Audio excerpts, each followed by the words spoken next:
By the way, Bidenomics, all the statements he's making, they are getting fact-checked. And again, Bidenomics' speech later today will be taking place in the East Room at 2:30 p.m.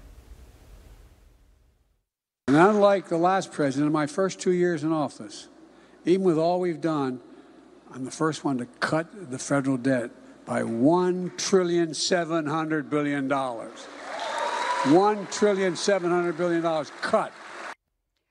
Well, that was President Biden just yesterday in Milwaukee, claiming to be the first to slash the federal debt by $1.7 trillion, getting some claps there. But the fact is the current fiscal year is actually on pace to have a $2.3 trillion deficit. And by comparison, it was around $1 trillion during the Trump administration. Joining us to discuss this is Wisconsin Congressman Bryan Steil, who's also a member of the House Financial Services Committee. Congressman, welcome in. Good to see you.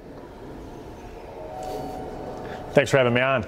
Well, people watch this and they know that he continues to tout falsehoods. The speech yesterday was fact-checked. And look at this tweet. The president posted this back in May, but we now know, as you see here on Twitter, it was actually flagged for being repeatedly misleading, even debunked by the Washington Post. This is obviously something that they're trying to run on, but you wonder for what reason? I guess there's just not a lot of accomplishments there. Well, this administration is the champion of doublespeak. Nobody's buying it because nobody can afford the policies of President Biden. This is an administration that wants to spend us into oblivion. They're driving inflation further and further, and American families are feeling it in their wallets. The average family in Wisconsin is spending over $700 a month more today than they were before President Biden came to office. The proof is in the pudding, and what's occurring is Americans are falling further and further behind under Biden's economic policies. Well, we're glad that the fact checkers and folks like you are out there talking about the reality, because people certainly are living in reality, unlike the president at the beach almost every weekend now. Let's talk about the Hunter Biden investigation, sir. Federal prosecutors are now pushing back from assertions from Hunter Biden's lawyers. You know, the plea deal collapsed. There was just a court filing yesterday, and now special counsel David Weiss is saying as a result of Biden's not guilty plea deal last month, none of the arrangements were applicable.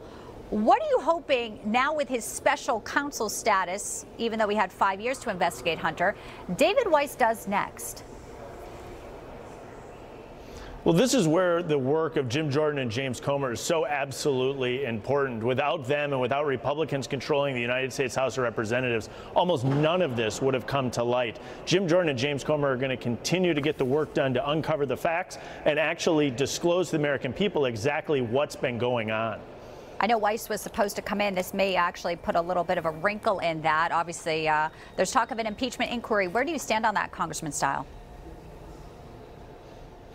We need to get the facts for the American people. As I said, Jim Jordan and James Comer are digging into those facts. We need to make sure we don't allow anything to get in the way of getting the facts out to the American people. We'll see if that inquiry is actually going to be required. But right now, we have the committees in the House of Representatives moving forward and disclosing these facts and uncovering the truth for the American people. That is what people want and certainly deserve. Congressman Steil, thank you so much for joining us today. Good to see you. Thank you. All right, folks, it's time now for your Newsmax News Minute. Let's get you out to John Glasgow tracking some other headlines for us today. John?